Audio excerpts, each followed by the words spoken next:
Bonjour et bienvenue dans cette nouvelle vidéo. Aujourd'hui on va parler de syndrome cérébelleux et des ataxies.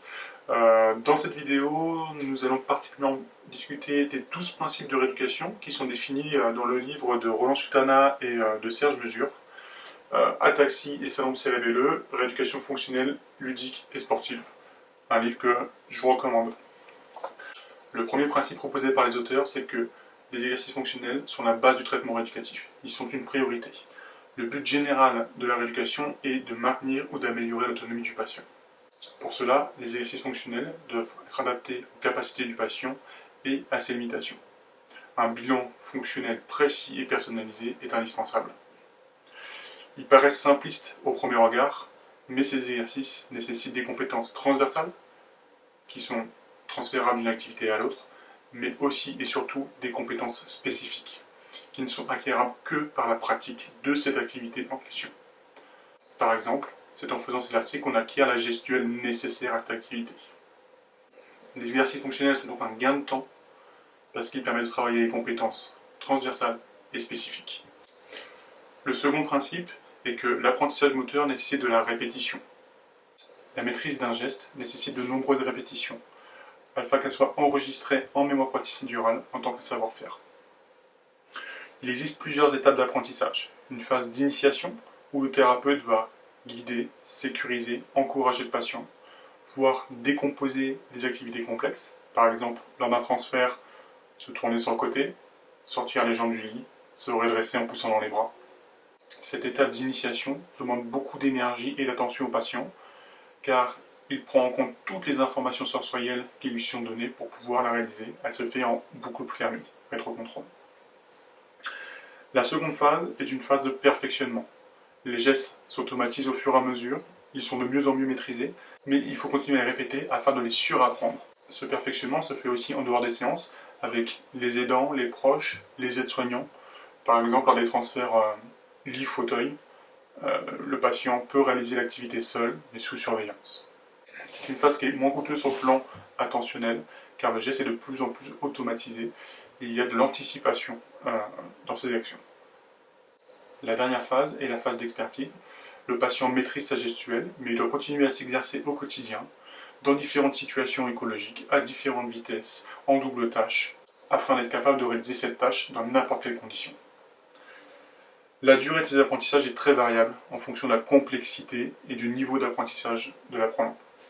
Le troisième principe est que les activités ludiques, artistiques ou sportives peuvent être un levier de motivation très important, notamment chez les enfants ou les adolescents.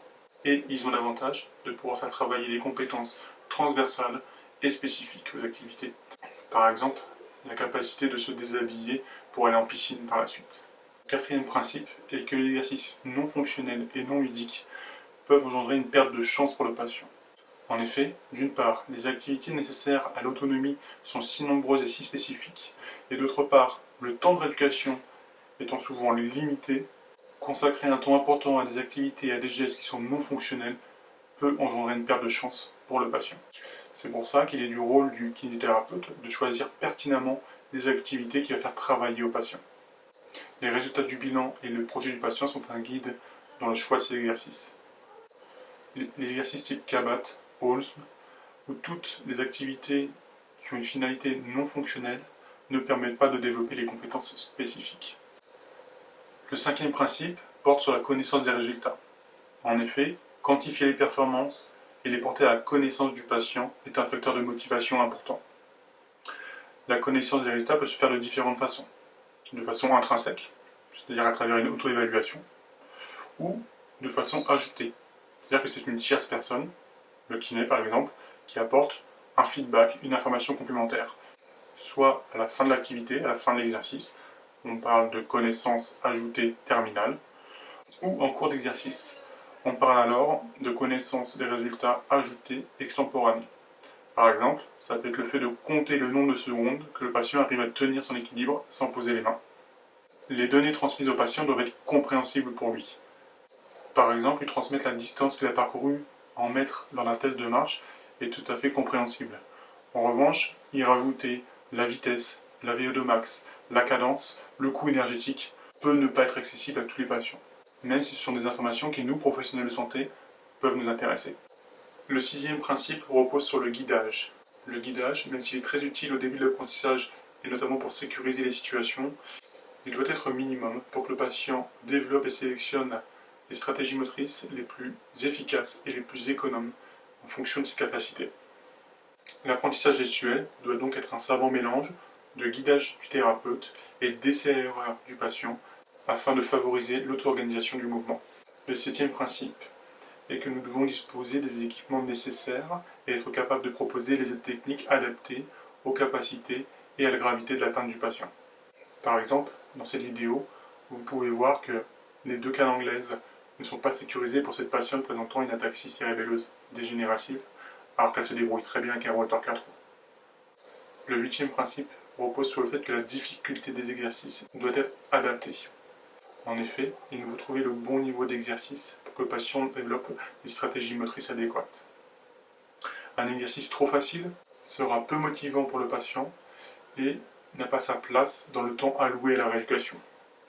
A contrario, un exercice trop difficile pourra être décourageant et ne permettra pas de développer les compétences nécessaires.